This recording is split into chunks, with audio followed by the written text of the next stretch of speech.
What's going on, everybody? Welcome back to the channel. Back here with another Fortnite video. Today we're going to be checking out my best controller settings and some recommendations for you guys. But without further ado, if you guys want to help me out and support me as a creator, you can now pop in the code PYTASH, all caps, in the Epic Games Store. This not only applies to the item shop here in Fortnite, but if you're also on the Epic Games Store and you want to buy a game, you can also pop in the support a creator code PYTASH, and it does help me out. But without further ado, let's hop right into the video. Let's hop straight in here and check out some of my settings. Now today we're going to be focusing more on the zero build gameplay and less focus on the building settings. But let's get started here, starting things off in the video tab. The first tab here, main thing I want to cover is the motion blur. You want to have this turned off to have your best possible visibility. And the second one here, show FPS. This one's personal preference. You can either have it on or off, doesn't really matter. Now secondly, here in the game, we're going to quickly go through this one here. Toggle sprint, you want to have this on. Be able to quickly toggle your tactical sprint or not. For auto open doors, I recommend having this off because sometimes you want to keep the door shut when you're close by and not actually have the door open to try to have some cover. Mantle activation, I have this for hold jump because I know sometimes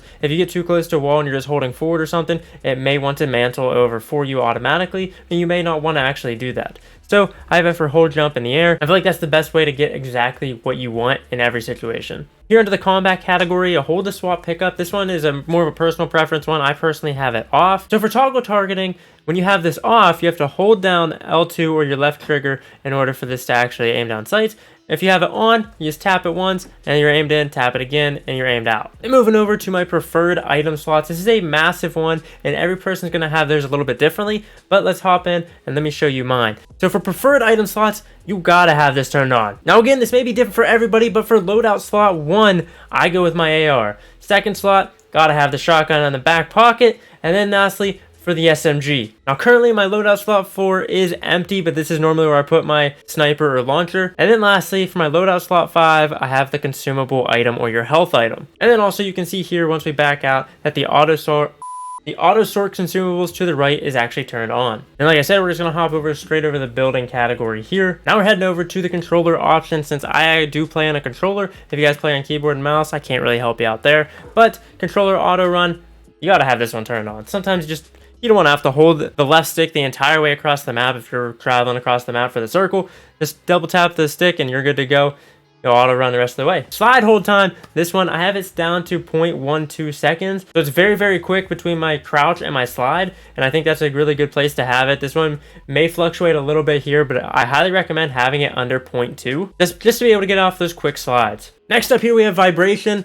You gotta turn this one off. There's a lot of times where you don't even realize, but the vibration could actually be causing you to miss some of your shots. If you turn vibration off, that eliminates that factor of the controller vibrating and you possibly missing some shots. And it's no wonder why pros in different esports games always have this turned off. For my sensitivities here, we have look sensitivity and aim sensitivity, or ADS. I have these both on 5.5. Now they're grayed out because I am actually using the use advanced options, and this just allows you to better fine tune your sensitivities. So starting off here in the advanced look sensitivity, my look horizontal and vertical speeds are both 19%. Your look horizontal and vertical speeds may be a little bit different, but I highly recommend keeping these the same number. So if you want to change look horizontal speed to 25%, I recommend having your look vertical speed also at 25%. This will just keep a nice smooth consistency across both the horizontal and vertical speeds. Moving on to turning a horizontal and vertical boost, I have these down to 16%. My turning boost ramp time is 0.2 seconds. Now the advanced aim down sight or ADS sensitivity.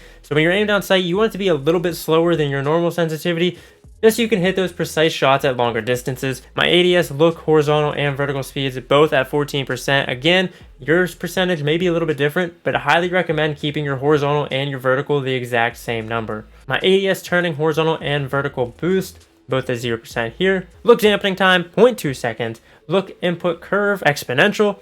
And here's a big one. Your aim assist strength, make sure it's on 100%. If it's not on 100%, put it up there. Then under the controller dead zone category, we have your left stick and right stick dead zones. This is going to be completely dependent on your controller. I'm personally rocking the 16% on both the left and right sticks right now, but if you're having a lot of stick drift and your guys either walking a certain way or turning a certain way and you're not even touching the controller, you're going to have to up this dead zone, and that'll help reduce your character moving on their own without you actually touching the controller. So you want to find that fine point in between the point where your character actually starts swaying to where they're not swaying or moving at all, and this will be your perfect perfect dead zone lies for your controller. Now this may differ from controller to controller, so just familiarize yourself with this setting and make sure you check it if your character starts moving without you actually doing anything. And then if you are playing on PS5 or using a PS5 controller, you can turn on the adaptive triggers and the guns will actually give adaptive feedback.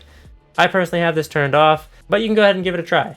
Real quick here in the audio tab under volume, I do have my main audio at 100%. I did turn the music down to 60%. You could even turn this down even further just to help you out in game. Your sound effects you want to have at 100% or at least a lot higher, just your different audio cues within game to help you locate the enemy. Another thing that we talked about previously is in the sound category on the audio tab is visualize sound effects. If you guys don't have this on yet, highly recommend turning it on. When you're watching other people, you may notice a lot of clutter on their screen, or you may notice they're seeing footprints or seeing gunshots happen on the screen.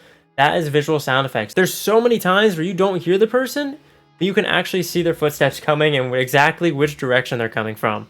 But guys, overall, that is the best controller settings for me personally. Yours may be a little bit different. Let me know what you're rocking down below. Also, are you a controller or keyboard and mouse player? Let me know down below in the comments. But guys, if you did enjoy this one, tell your friends, tell your family, you know where to find me. PYTASH, all major social medias. That's Twitter, Twitch, Instagram, YouTube, and TikTok, all at PYTASH. You can also follow me at Life of PYTASH, both on YouTube and Instagram for more lifestyle vlog type videos. So guys, I'll see you next time.